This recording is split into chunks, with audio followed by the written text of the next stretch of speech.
Hey YouTube, how you guys doing? It's Kyle here. You could call me Dragonmar, and welcome to a new video.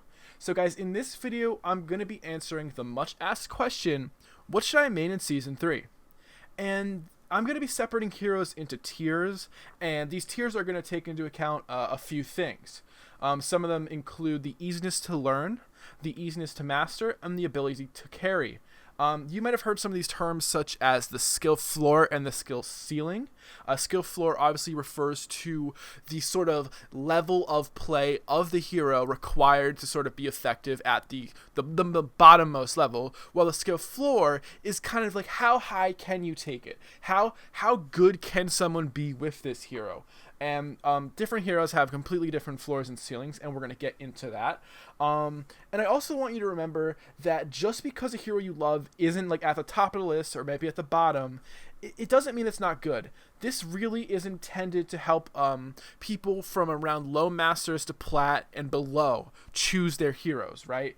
And I'm going to be taking each hero and sort of summing up a few reasons that a few things they're good at, first of all, and then kind of the type of people who might enjoy that hero to really help pick which ones are the best. And I put them in the tiers to kind of help with that, to show you what I think would be really great for this Season 3. And with that being said, guys, let's jump right into the tiers. Alright guys, we're going to start with the Grandmaster Tier, and the first hero we're looking at is Soldier 76. Now, in light of his recent buffs, I feel he is an excellent choice right now to main in Season 3. Now, personally, I believe he has a low skill floor, meaning that you can do very well on him with not very much experience. But at the same time, that I think that his skill ceiling is relatively high. It's not as high as McCree, who I will talk about next, but it's high enough that you can play him, when you master him, at an extremely high level and be exceptional and a real asset to your team. I think that Soldier 76 offers some great DPS with his fully automatic rifle and large kit. I also think that his Helix rockets are extremely good for finishing off enemies. When you talk about his mobility from his sprint, it's great for flanking, and then you also have heals so you can sustain yourself on those flanks or just in team fights. Now, with all this in mind, I think he's great for aggressive players, especially people who like to flank, because of his ability to sprint in and out of situations. Next up, we have McCree. McCree is one of my favorites during Season 2, and he has a relatively high skill floor. And the reason is that he requires some pretty precise aiming. With that being said, he also has a very high skill ceiling. The reason for this is because at the top level, you are sort of expected to have exceptional accuracy and land a lot of headshots. And guess what? When you're landing those headshots, your DPS is off the charts. You can knock down tanks in just seconds, and he's also extremely good for taking out pesky flankers like Tracer and Genji. And he also provides a lot of great playmaking abilities with his stun, for example, flashing over a Reinhardt shield, and also with his ultimate when comboed with a team, or if you flank behind and, for example, get some high ground.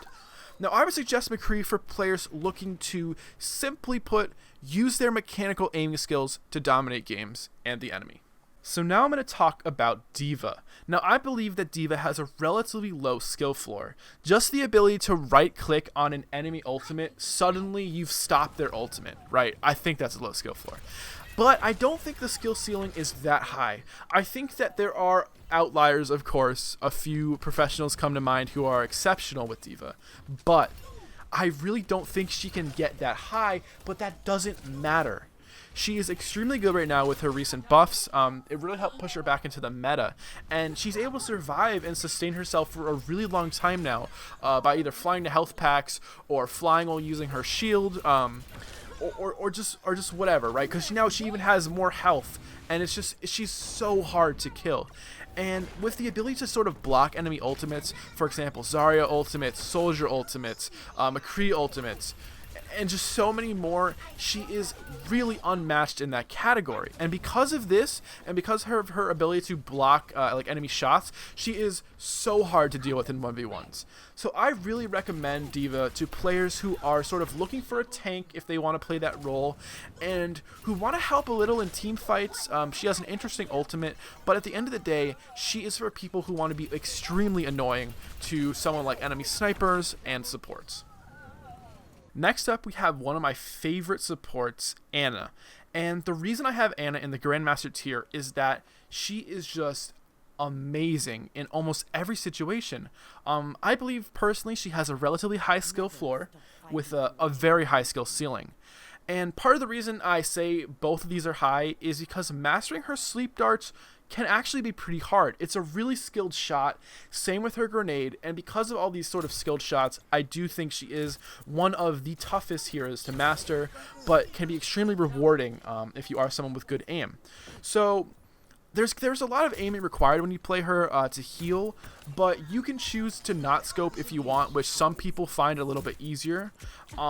She has an insane ultimate, right? Nano boosting a Reinhardt, a Reaper, even a Soldier now when he's ulting is insane, and really only kind of gets countered if the other team uses a lot of support ults or has their own Ana nano boost. With that being said, I think she can single-handedly turn and win team fights. Not to mention, she has a sleep dart which shuts down enemy ultimates and can prevent players from doing anything by putting them to sleep. And then when you take all of this that I've said, right, that would be enough to put her up in the Grandmaster tier for me. But then when you add in the fact that she can throw a grenade to prevent enemy healing, like, are you kidding me? It's a no-brainer here. She's easily one of the best supports in the game, if not the best. And I think she is great for players who love supporting, but at the same time really kind of prefer using mechanical skills to sort of win games and out-aim enemies and just be a much bigger help to the team. And I think she's really rewarding to play. Alright guys, we're starting with the Master tier now, and the first hero is Reinhardt. Now I believe Reinhardt has a low skill floor and a medium skill ceiling. He's useful in a ton of compositions, he has a really devastating ultimate, Earthshatter is nuts, and he's a really great brawler in melee range. He's also pretty fun to use with his charge that's going to one-shot almost every DPS and support, and his shield really does help dictate the pace of the game. So if some of that sounds interesting, and if you also kind of want to be welcomed on every team, and you enjoy a traditional tanking role, I think Reinhardt's for you. So next up, we have Zarya, another tank. And Zarya to me has a medium skill floor and a relatively high skill ceiling. She has an extremely powerful ultimate, and she actually does really high damage when charged, but relatively low when not. Part of this is the reason why the skill floor is set at medium, and that's because a lot of her play requires you to use the bubble properly, and this does take game sense and some time to master. If you're really good at sort of knowing when to do certain things and use your abilities, I really do suggest Zarya for you. She's a really high DPS tank and can just single-handedly win games when you combo or use her ultimate right. Alright guys, to round out the Master tier, we have Zenyatta. Personally, I think he has a low skill floor with a relatively high skill ceiling. His ultimate is gonna save the day a lot, and his Discord Orb is huge for dealing with tanks. Especially D.Va right now in her current state, Discord Orb helps a ton. And Zenyatta can actually do some really good damage with a Discord Orb on the target and while he's hitting his shots. So if you have good aim, and you feeling confident and you enjoy playing support, I do recommend Zenyatta. He is sort of a DPS style support, but please, if you do play him, realize that you are a support and it's really important that you heal your team. Next up, we have the Platinum tier. The Platinum tier is full of heroes who I don't think are in a good enough place right now to main, but are definitely going to see a lot of play in your games and are going to be much more situational. First, we'll start with Mercy, who is by far my least favorite support. She has a low skill floor and a relatively low skill ceiling. Her purpose really relies on good reses, and I'm not a fan of that, but that doesn't actually matter. She has a relatively strong solo heal, so this is good for like keeping up a Reinhardt, but she can be killed extremely fast, and I just think there's better choices. So right now she's too situational to main. Pharah She's a medium skill floor and a relatively high skill ceiling. She's actually great when paired with a Mercy and when damage boosted. She has a devastating knockback ability. This is great on Koth maps for knocking off the enemy. Her ultimate, in my opinion, is a little bit weak, and I think she's too situational right now. Of course, you're going to see her, but I don't think she's the right choice to main. Winston has a low skill floor, but a relatively high skill ceiling. I think we saw this in some pro play recently. He's really easy to understand, right? You're just a monkey and you're jumping around on people, but at the same time, he's actually a really good counter to a lot of picks. And because of this, I think he's a good choice in certain situations and ultimately not a good choice as a main. Roadhog has a medium skill floor and a relatively high skill ceiling. The reason I put him at a medium skill floor is because I really feel like his hook is an essential part of his kit, and if you do not have the hook down, you do not have Roadhog down at all. Mastering him really does come down to hitting those good hooks. You could be extremely useful, and I do think Roadhog has the potential to be a main, especially at lower levels, but he gets absolutely torn apart by certain comps, especially if you don't have someone really helping you heal or keeping you alive. And he kind of just turns into a giant ult generator for the other team. So once again, I think he's kind of situational. If they have a lot of flankers, I would definitely go for him, but perhaps not so sure on the maining. But I think out of all of these choices, I would go for Roadhog for the main in the Platinum tier. Now next I want to talk about Mei. Mei has a medium skill floor and a relatively high skill ceiling. Her wall at high levels is extremely useful. You can block off pushes and cut off enemies, so there's only one and you can just take them down. You can also save your teammates from ultimates, from being hooked by a Roadhog, from Reinhardt charges, all sorts of interesting things. Her DPS isn't too great unless you're landing headshots, which is why her skill ceiling is pretty high, and her ultimate can kind of be escaped most of the time. So I think she's an okay choice, but still rather situational. Now we're going to move on to Lucio, who I feel has a low skill ceiling and a medium skill floor.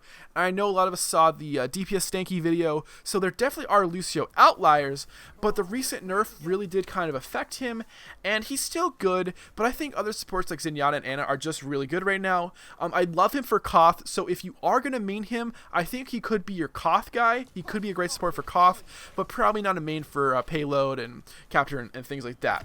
Now, finally, to kind of round off the Platinum tier, we have Reaper, one of my favorite heroes that I did not do very well on this season to my own standards. He has a relatively low skill floor and sort of a medium skill ceiling. Once again, are outliers, but Reaper is great for tearing apart tanks. He kind of requires the right team comp to be successful. Not only your team needs to be right, but also the other team. They need to have the right tanks. So someone like a Roadhog, he's great against. But someone like a D.Va, not so much. And with Soldier's popularity and D.Va's popularity, he gets torn apart, his ultimate gets blocked, and he kind of becomes null. And even though he does have a great ultimate, he still is, I think, too situational to main in the current meta. Alright guys, our bottom three tiers, we're starting with Gold tier. Now Gold tier is where I place Widowmaker, Tracer, Hanzo, and Genji for the reason I believe their skill floor, meaning the ability you need to sort of play at a good level, at a really, kind of strong place with these, it's just too high for a main right now, especially in the sort of my target audience, the Platinums and below. I really don't suggest them. Junkrat also is in the Gold tier. I feel he's too situational. He will see some play, but I do think there's better choices for people at that skill level. Now in the Silver tier, these are kind of like the just not right now heroes. We have Sombra, Bastion, and Torb. Sombra, maybe in some situations. Bastion could be used for cheese comps, and Torb is sometimes fun. I just think there's better options. And then the Bronze tier is where I'm placing Symmetra. I don't think she has a real place in the current meta in almost every situations. There are a few times where she can be useful, but because Blizzard said she's not getting her update for Season 3 at the start, I would suggest holding off on maining her until that update goes live for the live realm. And then we can see sort of how she does, and perhaps she will be more useful. In conclusion, there's a lot of great choices to main this season, as well as some great choices of heroes to play frequently. And remember, just because you main a hero, it doesn't mean you can't play plenty of others. I think every player should be able to play at least 2 of their preferred role, and 1 of each of the others. So for example, I can play McCree, Soldier, Widowmaker, and for tanks I play Roadhog, and for supports I play Ana. So take a look around these tiers, find your favorite kind of based on what I said, and also on your experience. and then find a few more that interest you. And whatever you choose, guys, I really hope this helped give some clarity. I hope this helps answer that common question of what should I main. And honestly, I hope you learned something new. So guys, good luck in Season 3. Feel free to ask any questions you have. As always, my name is Dragonmar. Thank you so much for watching. Have a great day, guys. Take it easy, and peace.